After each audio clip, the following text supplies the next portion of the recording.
स्वागत है मेरे दोस्तों आपका YouTube channel young India study centre. ठीक है ना।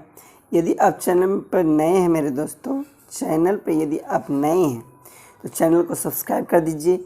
यदि आप चैनल पर पुराने हैं तो क्या करिए, वीडियो को लाइक कर दीजिए और चैनल पे क्या करिए, वीडियो को शेयर कर दीजिए ज़्यादा से ज़्यादा। प्लीज़ सबसे पहले आप यदि नए हैं तो वीडियो को क्या कर दीजिए, लाइक कर दीजिए और चैनल को सब्सक्राइब कर दीजिए। क्लियर ना। तो चलिए आज का पहला प्रश्न की ओर। ये रहा प्रश्न, मैं फिर आपको लेकर हाजिर हूँ। कब का? 2020 का क्वेश्चन है। ठीक है ना। साइंस का 2020 का क्वेश्चन है, द्वितीय पाली का, सेकेंड सीटिंग का है क्वेश्चन। ठीक है ना। सेकेंड सीटिंग का क्वेश्चन है, द्वितीय पाली का।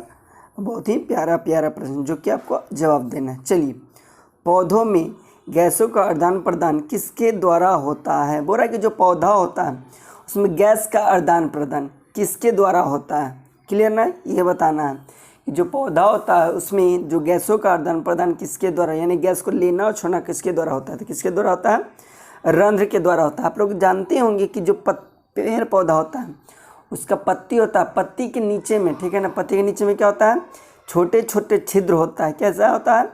छोटे छोटे छिद्र होता है। उसी को हम लोग क्या कहते हैं? रंध्र कहते हैं। क्लियर। चलिए आगे बढ़ते हैं।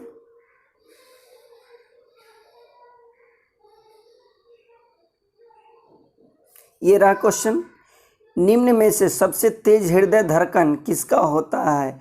यानी जो हृदय का जो धड़कन सबसे तेजी से धड़कता है किसका? ये क्वेश्चन है कि सबसे तेजी से धड़कन किसका धड़कता है? तो जल्दी से बताइए किसका? तो चूहा का सबसे तेजी से धड़कन धड़कता है। किसका? जो सबसे तेजी से किसका धड़कन धड़कता है? चूहा का। क्लियर ना। चलिए तो आगे बढ़ते हैं।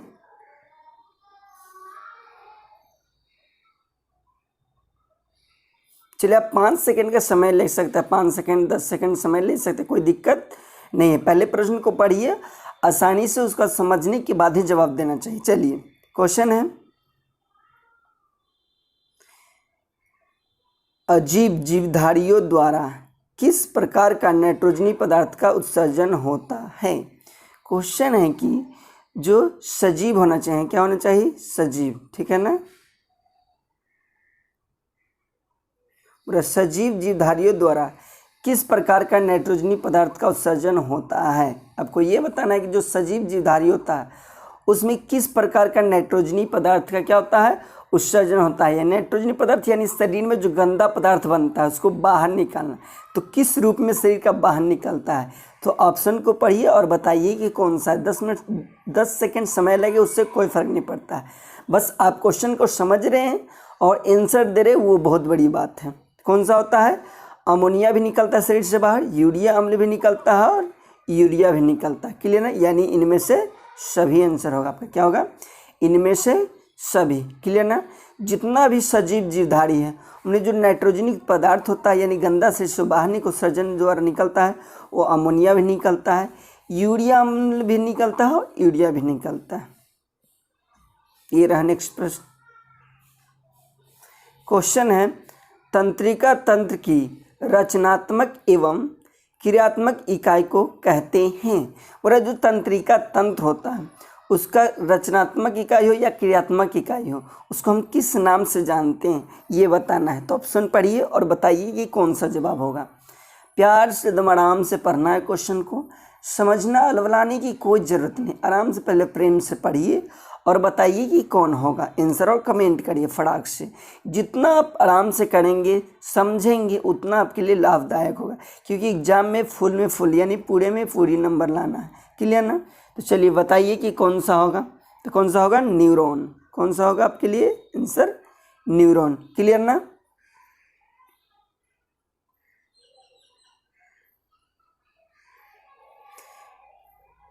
समीकरण 2H2 + O2 बराबर H2O। यहाँ आगे में 2 है। बोला है कि यह क्या है? जो समीकरण लिखे H2O + O2 बराबर क्या बना रहा है? 2H2O बना रहा है। तो कौन सी अभिक्रिया है ये बताना है। संयोजन अभिक्रिया है, वियोजन अभिक्रिया है, अवक्षेपण अभिक्रिया या उदासीनीकरण अभिक्रिया है। ठीक है ना। आपको मैं संयोजन, वियोजन, अवक्षेपण, उदासीनीकरण सारी अभिक्रिया पढ़ा चुके हैं। किसमें क्या होता है आपको अच्छा से पता है। ठीक है ना। तो अभी नहीं भी जान रहे हैं तो प्ले लिस्ट में जाइए और ये वीडियो डाला हुआ 10 क्लास के स्पेशल केमिस्ट्री करके डाला हुआ, उसमें खोलिए और देखिए कि क्या होता है। तो क्या होता है ये अभिक्रिया, देखिए 2 गो अभिकारक हैं, एक गो का निर्माण कर रहा है, क्लियर ना। 2 अभिकारक हैं, देखिए 2 गो अभिकारक है, एक ही उत्पाद का निर्माण करते हैं। इसमें क्या होता है, संयोजन अभिक्रिया में होता है। किस में होता है, संयोजन अभिक्रिया में होता है कि 2 गो मिल जाता है और एक का निर्माण करता है, क्लियर। ये रहा नेक्स्ट प्रश्न, ग्लूकोज का रासायनिक सूत्र निम्नलिखित में से कौन सा है। बोला जो ग्लूकोज होता है उसका रासायनिक सूत्र क्या है, केमिकल फार्मूला किसका, ग्लूकोज का। चलिए बताइए क्या होता है। तो आपको बता दें कि C6H12O6 होता है ग्लूकोज का फार्मूला, यानी C6H12O6। तो बताइए कहाँ पे है, तो यहाँ पे देखिए C6H12O6, क्लियर ना। ये किसका सूत्र है, ग्लूकोज का रासायनिक सूत्र है। तुम आराम से क्वेश्चन पढ़िए, बार बार बोले कि आराम से तुम जवाब लाने की कोई आवश्यकता नहीं, क्लियर ना। क्योंकि पेशेंस से हम जो काम करते हो, धैर्य जिसको बोलते हैं, धैर्य से जो काम करते हो उसी में हमें सफलता मिलती है, क्लियर ना। तो वीडियो पर पेशेंस से बने रहें। आप 2 मिनट पेशेंस कर रहे, भर दिन मोबाइल में तो टीवी फिल्म जो भी आप देखिए रहे हैं, 2 मिनट अब 10 मिनट वीडियो देख लीजिएगा तो आपको लाइफ के लिए बहुत इंपॉर्टेंट होने वाला है, ठीक है ना। तो आखिरी तक वीडियो को देखें, ठीक है ना। दोस्तों को भी प्लीज़ ज़्यादा से ज़्यादा शेयर करें। सोडियम का परमाणु संख्या कितना है, आपको बताना है कि सोडियम का परमाणु संख्या कितना है। आपको बता दे जो तत्व होता है, एलिमेंट जो होता है वो कम से कम 20 तक याद कर लीजिए, ठीक है ना। Hydrogen, helium, lithium, potassium, sodium, ये सब क्या कर लीजिए, कम से कम 20 नंबर तक याद कर लीजिए, ठीक है ना। सोडियम को बोलते हैं Na, इसका रासायनिक सूत्र है Na, इसका परमाणु संख्या होता है 11, ठीक है ना। सोडियम का परमाणु संख्या कितना होता है, 11, क्लियर। सोडियम का परमाणु संख्या जान गया कितना होता है, 11।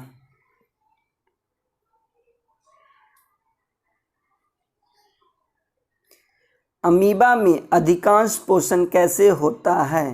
बोला जो अमीबा होता है, आपको पता है कि अमीबा एक कोशिकीय जीव है, यानी एक ही कोशिका से इसकी शरीर बनी हुई है। तो अमीबा क्या है, एक कोशिकीय जीव है।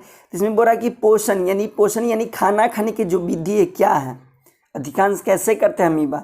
तो कैसे करते हैं, जब आप पढ़िए, आप पढ़ेंगे अमीबा के बारे में तो भली बात है आप जानते हो, ठीक है ना। तो बताइए अमीबा अपना पोषण कैसे ग्रहण करता है, यानी कैसे खाता है।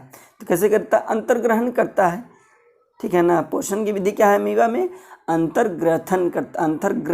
क्या करता है, अंतर्ग्रहण करता है। अब पोषण से अपना भोजन करने का तरीका उसका क्या है, अंतर्ग्रहण करना। देखिए अब आवश्यक, आपको एक चैप्टर लेसन पढ़ना है आवश्यक, तो ध्यान से पढ़िएगा और समझिएगा। आपको मैं बता दूंगा बारी बारी से, ठीक है। तो ज़्यादा से ज़्यादा 10 क्लास की जानकारी देना हो किसी दोस्त को, या आपको 10 क्लास का स्पेशल बिहार बोर्ड की तैयारी करना हो, तो क्या करिए, वीडियो को आखिरी तक देखें और इस चैनल को सब्सक्राइब कर लीजिए नए हैं तो। जिससे क्या हो कि इस पर जो भी नोटिफिकेशन हो, जो भी बिहार बोर्ड के संबंधित जो जानकारी है आप पे सबसे पहले इस पर मिलेगा, ठीक है। इसी कारण से आवर्त सारणी के प्रथम वर्ग सदस्य होते हैं। बोला कि आवर्त सारणी के जो प्रथम वर्ग के सदस्य होते हैं, ठीक है ना, उसको हम लोग क्या कहते हैं।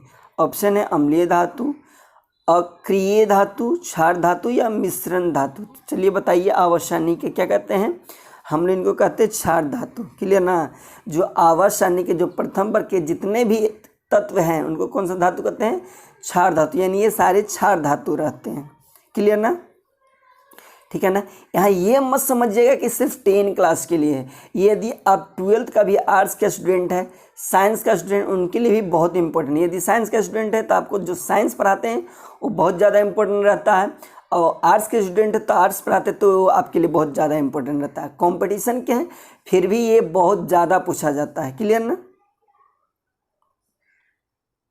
चलिए रहा प्रश्न, क्वेश्चन है निम्नलिखित में से कौन प्राकृतिक संसाधन नहीं है।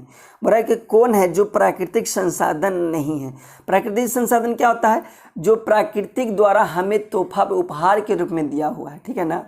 यानी प्रकृति हमको खुद ब खुद दी है, उसमें न तो मानव कोई हस्तक्षेप नहीं है, ठीक है ना। यानी इसमें मानव का कोई, मनुष्य का कोई हस्तक्षेप नहीं है, प्रकृति हमको खुद ब खुद गिफ्ट के रूप में दी है। तो कौन है जो इसमें से प्राकृतिक संसाधन नहीं है? तो वायु भी तो प्राकृतिक संसाधन है, जल भी प्राकृतिक संसाधन, मिट्टी भी प्राकृतिक, जीवधारी जितने भी जीवधारी है, जीव जंतु है, प्राकृतिक संसाधन नहीं। क्लियर ना? ये रहा प्रश्न। प्रकाश के प्रवर्तन के कितने नियम होते हैं? आपको बोला जो प्रकाश के जो प्रवर्तन होते हैं उसके कितने नियम होते हैं। ठीक है, प्रकाश के, ये फिजिक्स का क्वेश्चन है, बहुत ही फर्स्ट चैप्टर का, बहुत ही इजी, बच्चा लोग हर कोई जान रहा होगा। जितना भी 10 क्लास के ये स्टूडेंट होंगे सारे लोग जवाब देंगे इसका कमेंट करके। क्लियर ना? सारे लोग जवाब देंगे, उम्मीद करते हैं। जितने लोग जवाब देंगे उनको मैं नेक्स्ट वीडियो में उनका नाम बताऊंगे कि कौन कौन दोस्त मेरे हैं जो प्रकाश के प्रवर्तन के नियम को जवाब दिए हैं। क्लियर ना? उनका नाम एकदम कन्फर्म बताएंगे। ठीक है, चलिए कमेंट लेकिन अवश्य करिएगा कि जो प्रकाश के प्रवर्तन के कितने होते हैं? 2 नियम होते हैं। प्रकाश के प्रवर्तन के कितने होते हैं? 2। और प्रकाश के अपवर्तन के भी कितने नियम होते हैं? 2 नियम होते हैं। ठीक है ना? तो प्रकाश के अपवर्तन का भी 2 नियम और प्रकाश के अपवर्तन का भी 2 नियम।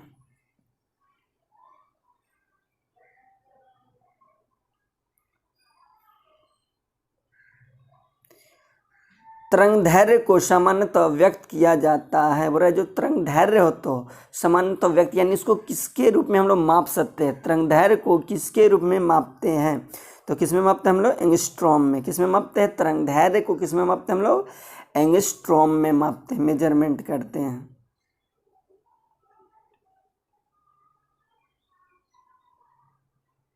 चलिए, रासायनिक अभिक्रिया में भाग लेने वाले पदार्थ को कहा जाता है।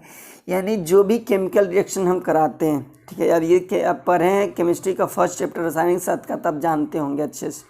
रासायनिक अभिक्रिया में भाग लेने वाले जितने भी पदार्थ रहते हैं, जो भी सम्मिलित होते हैं, उनको हम लोग क्या कहते हैं? अभिकारक कहते हैं। रासायनिक अभिक्रिया में भाग लेने वाले को क्या कहते हैं हम लोग? अभिकारक कहते हैं। क्लियर ना? रासायनिक अभिक्रिया में भाग लेने वाला को हम लोग क्या कहते हैं?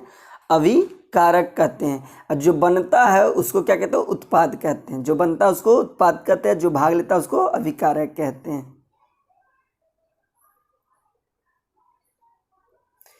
टूथपेस्ट कैसा होता है?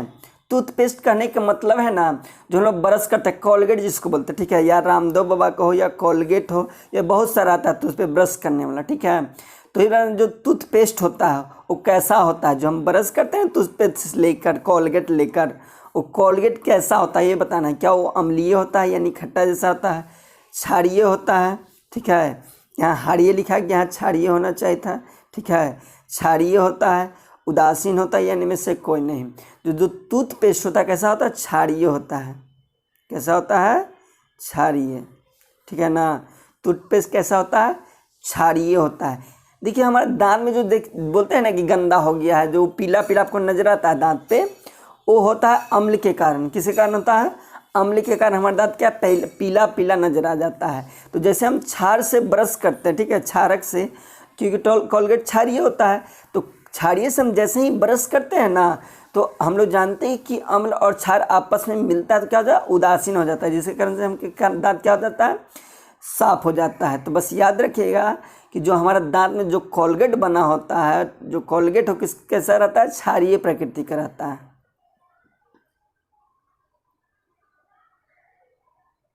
वीडियो को अभी भी लाइक नहीं किए हैं तो लाइक कर दें, और दोस्तों को भी शेयर नहीं किए तो प्लीज़ सबसे पहले आप शेयर कर दीजिए। प्लीज़ प्लीज़, सबसे पहले व्हाट्सअप हो, आप फेसबुक हो, इंस्टाग्राम हो, टेलीग्राम हो या ट्विटर हो, कहीं भी आप इसको क्या करिए, वीडियो को ज़्यादा से ज़्यादा प्लीज़ शेयर कर दीजिए। और नए हैं तो चैनल को सब्सक्राइब कर लीजिए, क्योंकि इस पर सब्जेक्टिव 10 क्लास का आप जल्दी मिलेगा, और कंपटीशन का भी बहुत इंपॉर्टेंट पढ़े हम मिलते हैं। निम्नलिखित में से कौन विद्युत का सुचालक है? आपको बोला कि कौन सा जो विद्युत का सुचालक है, यानी उससे सुचालक मतलब कि उससे करंट पास हो जाएगा। ठीक है ना? उसमें यदि करंट जोड़ेंगे तो करंट क्या हो जाएगा? पास हो जाएगा। तो कौन? सल्फर में होगा, फ्लोरीन में होगा, या ग्रेफाइट में होगा, या आयोडीन में? आपको जानकारी के बता दिए, आयोडीन में, ग्रेफाइट में होगा, सॉरी किस में होगा? ग्रेफाइट में। ग्रेफाइट एक अधातु है। क्या है? अधातु है, फिर भी ये उष्मा का क्या होता है? विद्युत का सुचालक होता है। हम लोग ऐसे जानते हैं कि जितने भी अधातु होते हैं वो क्या होते हैं, विद्युत का सुचालक नहीं होते हैं, लेकिन ग्रेफाइट क्या है, अधातु होते हुए भी क्या है, विद्युत का सुचालक है। आपको पूछता है कभी कभी कि ऐसे अधातु का नाम बताएं जो विद्युत का क्या हो, सुचालक हो, तो ये क्या है, ग्रेफाइट। ग्रेफाइट आप लोग सारे लोग देखे होंगे, नहीं देखें तो आज मैं बता देता हूँ, देख लीजिएगा। आप लोग पेंसिल देखे होंगे, बचपन में पेंसिल देखे होंगे, अभी भी यूज करेंगे तो पेंसिल देखो, उसमें जो छिलते जो काला वाला अंदर रहता है जिसे लिखाता है कॉपी पे, वही क्या है, ग्रेफाइट है। वो अधातु है, फिर भी उसमें क्या करता है, सॉरी उसमें कहने विद्युत का वो चालन करता है, यानी उससे विद्युत करंट पास होता है।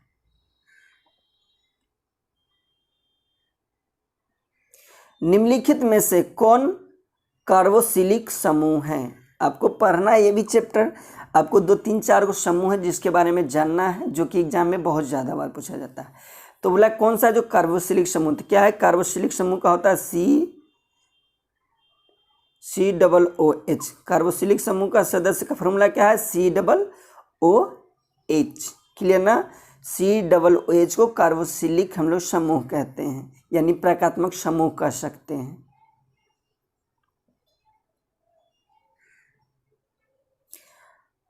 अमीटर या अमीटर से निम्नलिखित में से किसे मापा जाता है? बोला कि जो अमीटर होता है उससे हम लोग किससे मापते हैं, क्या मापते हैं, धारा को मापते हैं, आवेश को मापते हैं, विभव को मापते हैं, विद्युत शक्ति को मापते हैं। किसको मापते हैं? अमीटर से हम लोग धारा को मापते हैं, ठीक है ना। अमीटर से किसको मापते हैं हम लोग? धारा को मापते हैं।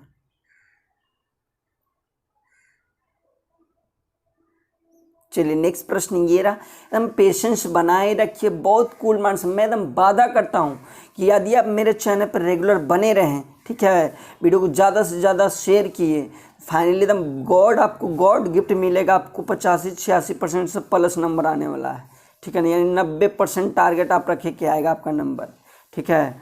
वह उपकरण जो विद्युत ऊर्जा को यांत्रिक ऊर्जा में बदलती है क्या कहलाती है? बोला कि वह उपकरण मतलब वह मशीन, ठीक है। तो बोला वह मशीन जो बताइए जो विद्युत ऊर्जा, यानी उसमें जैसे ही करंट देते हैं, विद्युत जोड़ते हैं तो यांत्रिक ऊर्जा यानी वो घूमना शुरू हो जाता है। यांत्रिक बदलना यानी घूमना वो शुरू हो जाता है।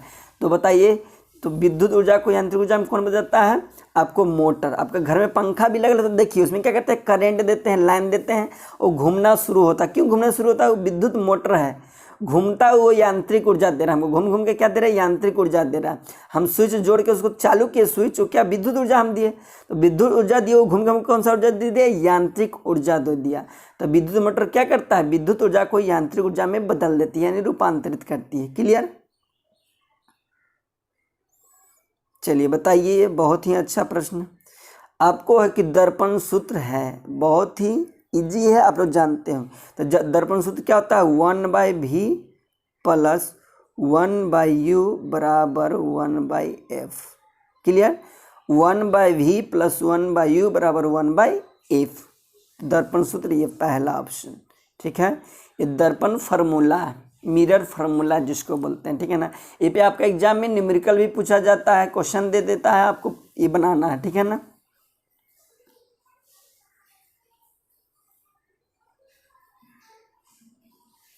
निकट दृष्टि दोष को निम्नलिखित में से किस लेंस द्वारा हटाया जाता है?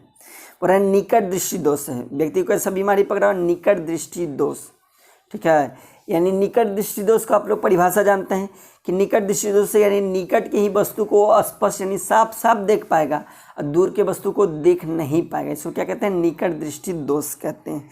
तो उसका उपचार हम कौन लेंस से करते हैं? तो निकट दृष्टि दोष से कौन सा लेंस करेंगे?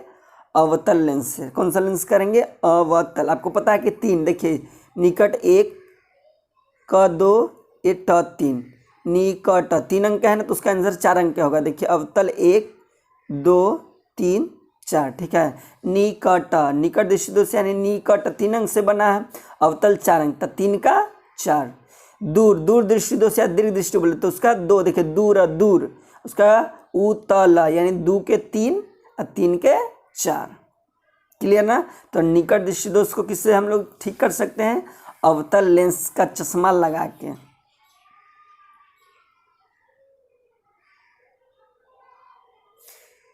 किसे रासायनिक दूत कहा जाता है? बोला कि कौन है जिसको हम लोग रासायनिक दूत कहते हैं? ठीक है। बोल रहा है कौन है जिसको हम लोग रासायनिक दूत कहते हैं, तो हार्मोन को हम लोग रासायनिक दूत कहते हैं। ठीक है, हार्मोन को हम लोग क्या कहते हैं, रासायनिक दूत कहते हैं।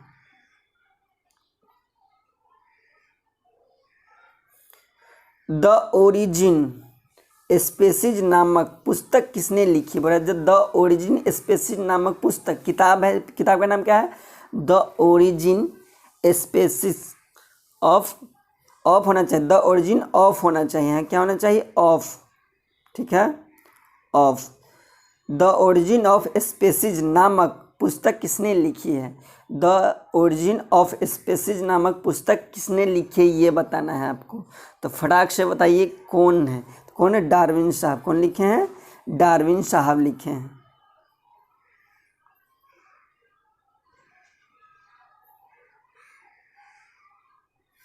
निम्नलिखित में से किस माध्यम में प्रकाश की चाल सबसे अधिक होती है, बोल रहा है कहाँ पे प्रकाश, ठीक है ना, प्रकाश का चाल सबसे अधिक होता है, कहाँ पे प्रकाश का चाल सबसे अधिक होता है, तो कहाँ पे, निर्वात। निर्वात मतलब जहाँ हवा ववा कुछ भी नहीं रहता है, यानी जहाँ वायुमंडल को ऊपर चल जाएगा ना वहाँ निर्वात होता है। ठीक है ना, तो वहाँ पे क्या हो, निर्वात, जहाँ हवा ववा कुछ नहीं है वहाँ प्रकाश की चाल क्या होता है, सबसे अधिक होता है। कितना, सबसे कम किसमें होता है, कांच में। सबसे अधिक निर्वात में सबसे स्पीड में गुजरेगा और सबसे स्लो किस में गुजरेगा, कांच में। ठीक है, चलिए ये रहा प्रश्न। विभवांतर का एसआई मात्रक होता है, बोला विभवांतर का एसआई मात्रक, ठीक है, इंटरनेशनल सिस्टम जिसको बोलते हैं। तो विभवांतर का एसआई मात्रक क्या होगा, ऑप्शन पढ़िए और जवाब देने का कोशिश करिए। तो क्या होता है विभवांतर का एसआई मात्रक, वोल्ट होता है। विभवांतर का एसआई मात्रक क्या होता है, वोल्ट, जिसको हम लोग भी से सूचित करते हैं। ठीक है ना, किसे सूचित करते हैं, भी से।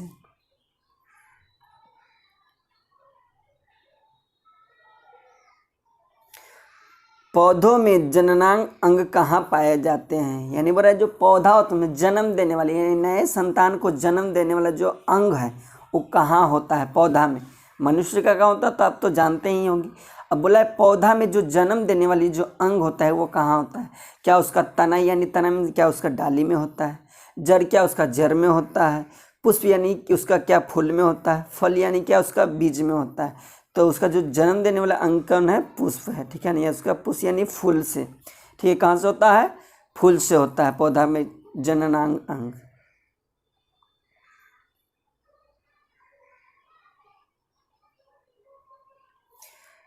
मेंडल ने अपने अनुवांशिक प्रयोग हेतु किस पौधे का उपयोग किया था, बोला जो मेंडल साहब वो प्रयोग किए थे, किसका प्रयोग किए, अनुवांशिकी का प्रयोग किए थे। वो कौन सा पौधा लिए थे ये बताना है कि मेंडल अपने प्रयोग में किस पौधे का उपयोग किए थे। ठीक है ना, जो मेंडल साहब है अपने प्रयोग में किस पौधे का उपयोग किए हैं, तो किसका किए हैं, मटर का। आपको जानकारी के लिए बता दें किसका किए हैं, मटर का।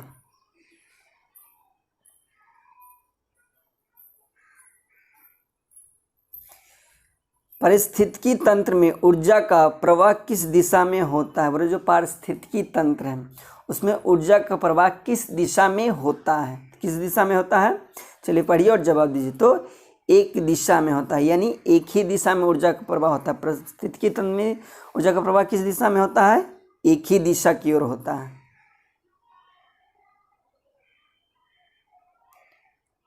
ओजोन परत पाया जाता है, बोला जो ओजोन परत है वो कहाँ पाया जाता है, क्या वायुमंडल की निचली सतह में, वायुमंडल के ऊपरी सतह में, वायुमंडल के मध्य सतह में, या इनमें से कोई नहीं।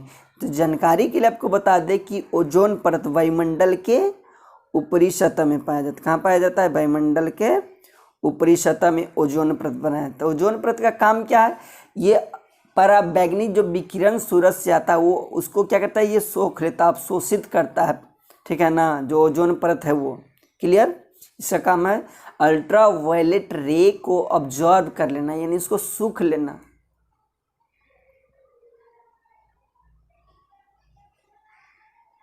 निम्नलिखित में किस धातु से सोलर सेल बनता है, घर में जो आप देखे होंगे बैटरी उटरी चार्ज करने में दियर में रहता है सोलर सेल, बैटरी चार्ज करने वाला। ठीक है, लाइन से नहीं रहता है, मतलब सूरज के धूप से आपको वो बैटरी को चार्ज करता है ना। तो जो सोलर सेल रहता है, ठीक है, वो किसका बना रहता है, तो किसका, सिलिकॉन का बना रहता है। किसका बना रहता है, सिलिकॉन का बना रहता है, ठीक है ना। सोलर सेल किसका बना रहता है, सिलिकॉन का। क्लियर। निम्नलिखित में कौन लवण है, बोला है कि इनमें कौन है जो लवण है। क्या बोला है कि इसमें कौन है जो लवण है, तो कौन है, NaOH, ठीक है। इनमें कौन लवण है, आपको NH4 होना चाहिए था, यहाँ NH4 OH, ये क्या है, लवण है। ये फार्मूला में 4 छूट गया, ठीक है ना, NH4OH है, ठीक है। तो ये क्या है, लवण।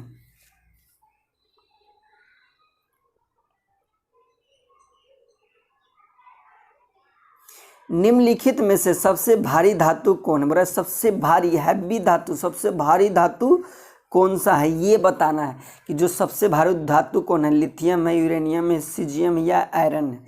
सबसे भारी कौन है, आपको यूरेनियम है। सबसे भारी कौन है, आपको सबसे भारी यूरेनियम। क्लियर ना। सबसे भारी कौन है भैया, यूरेनियम है।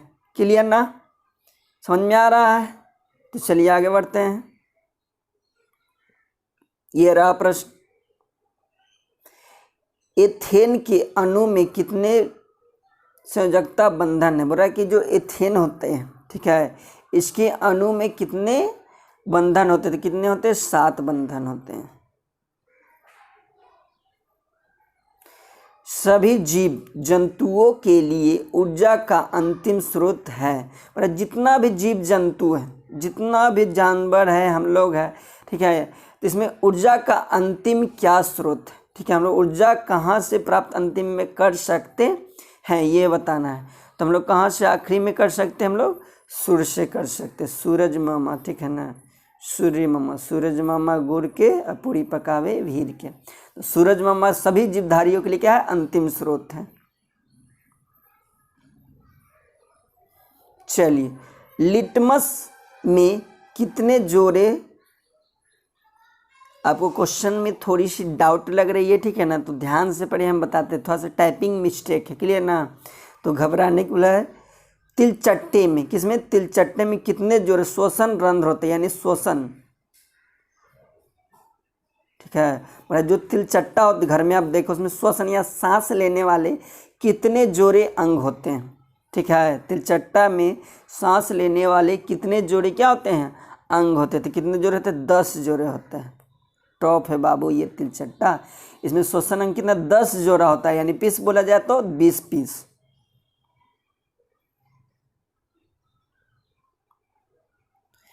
प्रकाश संश्लेषण की प्रक्रिया होती है, बोला जो प्रकाश संश्लेषण की प्रक्रिया होती है वो किसमें होती है, क्या कवकों में होती है, जंतुओं में होती है, हरे पौधे में होते हैं या परजीवियों में होते हैं। तो बताइए प्रकाश संश्लेषण की प्रक्रिया किसमें होती है। क्लियर ना, जल्दी से बताइए, जल्दी अब खत्म होने वाला, जल्दी जल्दी बताइए कि प्रकाश संश्लेषण की प्रक्रिया किसमें होती है। तो हम लोग जानते हैं कि प्रकाश की प्रक्रिया, कितने प्रकाश संश्लेषण किसमें होता है, हरे पेड़ पौधे में सिर्फ होता है। चलिए बताइए, फ्लोएम ऊतकों द्वारा कार्बोहाइड्रेट का परिवहन होता है। बोला जो फ्लोएम ऊतक द्वारा जो कार्बोहाइड्रेट होता है उसका परिवहन किस रूप में वो करते हैं, तो जल्दी से बताइए। जो फ्लोएम होते हैं उस किस द्वारा करते हैं, तो सुक्रोज के रूप में करते हैं। किस रूप में करते हैं, सुक्रोज के रूप में करते हैं।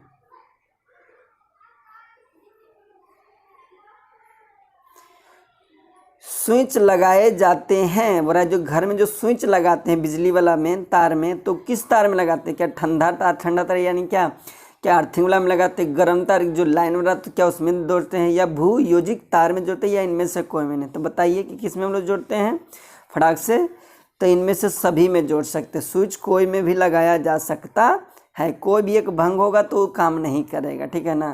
तो स्विच ठंडा तार में भी लगा सकते हैं, गर्म तार में भी लगा सकते हैं, या भू संयोजित तार में भी लगा सकते हैं, कोई दिक्कत नहीं।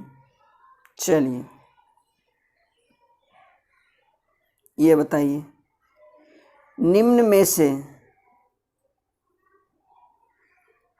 निम्न में से कौन अनवीकरणीय ऊर्जा का स्रोत नहीं है। बोला कि कौन है जो अनवीकरणीय ऊर्जा का स्रोत नहीं बोल दिया है, यानी नवीकरणीय पूछ रहा है, अनवीकरणीय तो बोल रहा है लेकिन नहीं जोड़ दे रहा है, ठीक है। तो बोला कौन है जो नवीकरणीय स्रोत है, क्वेश्चन ये कहना है, लेकिन क्वेश्चन आपको घुमाने के लिए क्या फंसे गलती करें उसके लिए क्या बोल दिया है कि निम्नलिखित में से कौन अनवीकरणीय ऊर्जा का स्रोत नहीं है, यानी पूछ रहे नवीकरण दो ऊर्जा का स्रोत, नवीकरणीय अनवीकरणीय। ये अनवीकरणीय नहीं बोल दिया यानी नवीकरणीय पूछ रहा है, यानी नवीकरणीय क्या है जिसको दोबारा से हम लोग प्रयोग कर सकते हैं।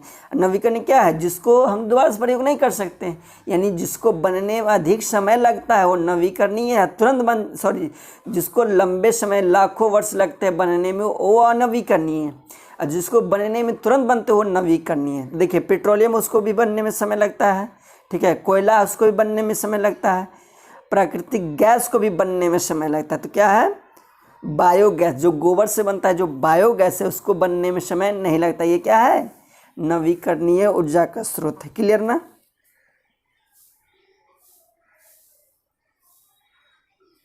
मनुष्य में वृक्क निम्नलिखित में किसका से संबंधित है। बोला मनुष्य में वृक्क निम्न में से किससे संबंधित है।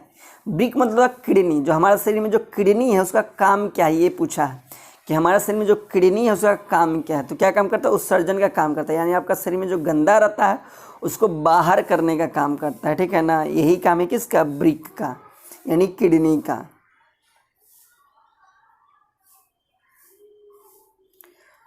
हाइड्रा में क्या पाया जाता है, आपको बोला जो हाइड्रा होता है इसमें क्या पाया जाता है, मस्तिष्क, तंत्रिका, मुख या स्पर्श,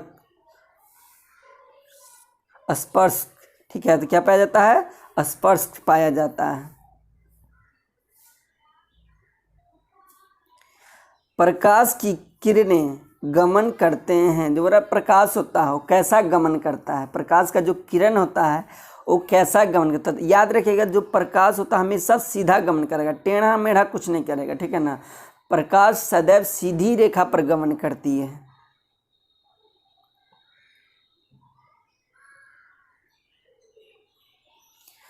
निम्नलिखित में कौन लेंस की कृष्णतम मात्रक, बोला कि लेंस का, ये गलत यहाँ टाइपिंग हो गया है। निम्नलिखित में कौन लेंस का एसआई मात्रक बोल सकते हैं, ठीक है ना। निम्नलिखित में से कौन है जो लेंस का एसआई मात्रक है, ठीक है। लेंस का एसआई मात्रक कौन होता है, या लेंस का क्षमता का एसआई मात्रक बोल सकते हैं। लेंस का क्षमता का एसआई मात्रक पूछे या लेंस का एसआई मात्रक पूछे, क्या होगा डायोप्टर, ठीक है ना। लेंस का एसआई मात्रक, लेंस क्षमता का एसआई मात्रक क्या होता है डायोप्टर, जिसको डी से हम लोग सूचित करते हैं, डी से बताते हैं।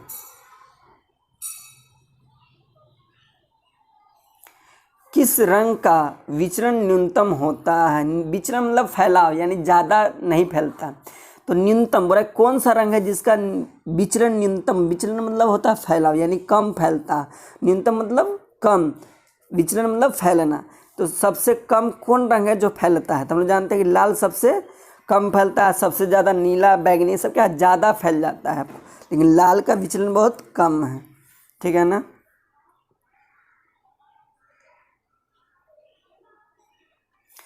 बैटरी में किस प्रकार का धारा प्राप्त होता है, जो घर में बैटरी यूज करते हैं, ठीक है।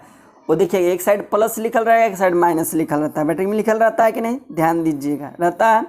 तो जो इसमें प्लस माइनस रहेगा वो याद करिएगा दिष्ट धारा रहेगा, ठीक है। वो कौन सा धारा देगा, जिसमें भी जहाँ भी आप ऊर्जा प्राप्त कर रहे हैं जिसमें प्लस है वो माइनस से करंट जुड़ रहा है तो क्या होगा वो दिष्ट धारा होगा। लेकिन घर में जो आपको बिजली आता है उसमें देखिए कोई तार में प्लस माइनस लिखल रहता है, नहीं लिखल रहता है, तो ये क्या है प्रतिवर्ती धारा है। और बैटरी में देखिए प्लस माइनस लिखल रहता है, कौन सा धारा है दिष्ट धारा है। किसकी उपस्थिति के कारण पौधों का रंग हरा होता है, बोला पौधों का पत्ती बोल सकते हैं कि क्या कारण है जो पेड़ पौधा है उसका जो पत्ता होता है वो हरियर हरियर होता है यानी हरा हरा होता है।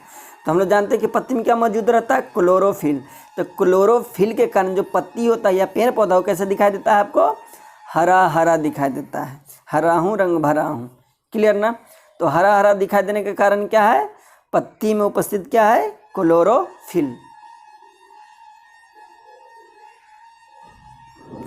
पौधों में उत्सर्जी पदार्थ है, जो बोल रहा है पौधा क्या है, उत्सर्जी पदार्थ क्या क्या है, जो हम लोग जैसे मनुष्य को बताएं कि बहुत सारा निकलता है, उसी पेड़ पौधा का भी कुछ कचरा शरीर में उत्सर्जन पदार्थ बनता है। तो उसमें क्या क्या निकलता है, तो शरीर से गोंद भी निकलता है, टेनिन भी निकलता है, रेजिन भी निकलता है, या इनमें से सब निकलता है, ठीक है ना। सभी क्या है, उत्सर्जी पदार्थ है। चलिए ये बताइए, चलिए फटाक से बताइए, टेहरी बांध का निर्माण किस प्रदेश में किया गया है। बोला जी टेहरी बांध है कौन सा राज्य में, ये बताना है। टेहरी बांध किस राज्य में है, तो उत्तराखंड में। टेहरी बांध किस राज्य में है, उत्तराखंड में है।